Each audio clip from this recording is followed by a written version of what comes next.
રાજકોટમાં બ્રહ્મ સમાજ દ્વારા શ્રાવણ માસ નિમિત્તે 8 સર્વજ્ઞાતિ લઘુરુદ્રનું ભવ્ય આયોજન કરવામાં આવ્યું હતું। કાર્યક્રમમાં 500થી વધુ પૂજારીઓ અને શ્રદ્ધાળુઓ જોડાયા હતા અને લઘુરુદ્રમાં ભાગ લીધો હતો। સમગ્ર કાર્યક્રમ દરમિયાન ભક્તિમય અને ધાર્મિક વાતાવરણ પણ જોવા મળ્યું હતું, જ્યાં પૂજાર્ચના પણ કરવામાં આવી હતી। તેમજ લોકસભાના સાંસદ પરસોત્તમભાઈ રૂપાલા, રાજકોટના મેયર નિહાલભાઈ શુક્લ, પૂર્વ સાંસદ રામભાઈ મોકરિયા સહિત સમાજના આગેવાનો ઉપસ્થિત રહ્યા હતા। સમગ્ર આયોજન વિપુલભાઈ શુક્લ, અતુલભાઈ વ્યાસ અને ભાવનાબેન જોશીની આગેવાનીમાં કરવામાં આવ્યું હતું। સમાજમાં આગેવાન દર્શિત જાનીએ પણ આયોજન અંગે માહિતી આપી હતી।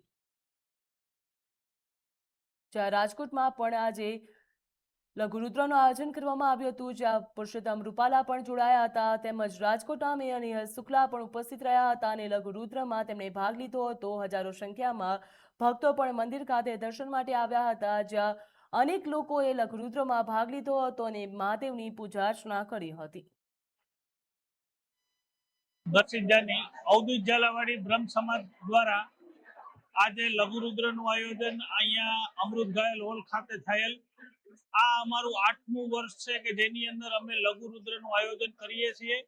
આ લઘુરુદ્રની અંદર દરેક જ્ઞાતિ ભગવાન શિવજીની આરાધના કરવા માટે અહીંયા આવે અને બાકીની બધી પૂજાની વ્યવસ્થા અમે લોકો કરી દઈએ છીએ।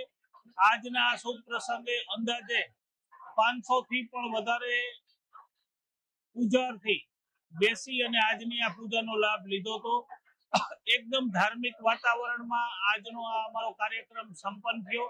આજના આ કાર્યક્રમમાં લોકસભાના સાંસદ આદરણીય શ્રી રૂપાલા સાહેબ, પૂર્વ રાજ્યસભાના સાંસદ આદરણીય શ્રી રામભાઈ, રાજકોટના લોકલાડીલા મેયર શ્રી નેહલભાઈ, બ્રહ્મ સમાજ અગ્રણી શ્રી કશ્યપભાઈ, તેમજ આજના અમારા ભોજનના સહયોગી અને અમારા પરિવારના એવા શ્રી દિનેશભાઈ પંડ્યા આ કાર્યક્રમમાં હાજર રહી અને અમારા આ કાર્યક્રમને શુભેચ્છા આપેલ। ઈશ્વર અમને આવા સત્કાર્યો કરવા માટે શક્તિ આપે એવી પ્રભુને પ્રાર્થના અસ્તુ।